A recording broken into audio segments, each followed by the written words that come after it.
Today we're going to be installing a WaterCop system. This is the WaterCop Pro system. This house sustained water damage, and now the insurance company is requiring a water security system to be installed. This is the one we chose. This is a great system. This is an active system, and this system will monitor the home 24/7. So, first thing we want to do to get started is to identify where the water supply comes in. We identified the shutoff here.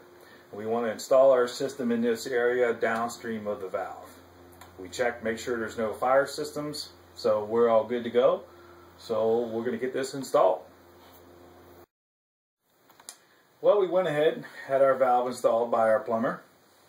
We went ahead, mounted the WaterCop Pro actuator. Go ahead and got it all fired up, and we're going to go ahead and test the system. Right now we have water flowing through it, and we're going to go ahead and shut it off. And I'm just going to give it a little test, and going to reactivate it and turn the water back on. Okay, so now we're flowing. So everything all looks good through here. This is a WaterCop Pro monitoring station. The customer is going to build an addition later on with a bathroom. And we have 8-zone hardwire here, so we're going to utilize some of these hardwire ports for the bathroom area and probably tie in a few other ones. So at this point in time, we're going to mount this thing upstairs in the utility room. Our customer is going to go ahead and have this tied into their home security system. So we'll be interfacing this so that way they will be able to have complete control over their system through their security.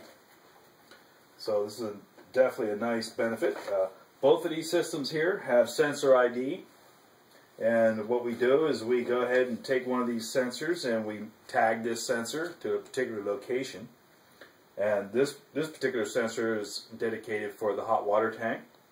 So we're just going to go ahead and take this little probe right here. I'm just going to touch it to a moist towelette.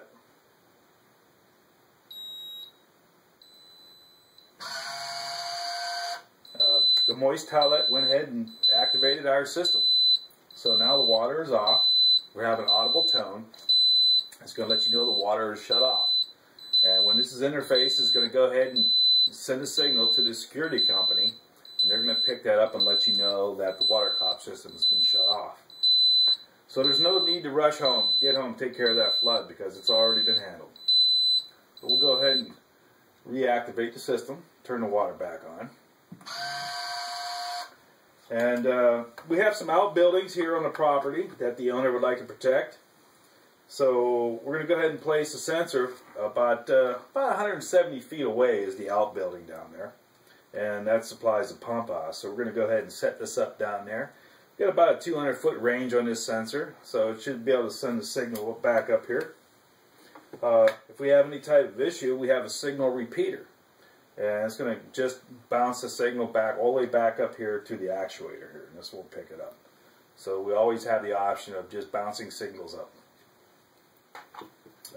So we're going to go ahead and get started and get the rest of these sensors mounted and double check our system here. But everything all looks good, ready to go.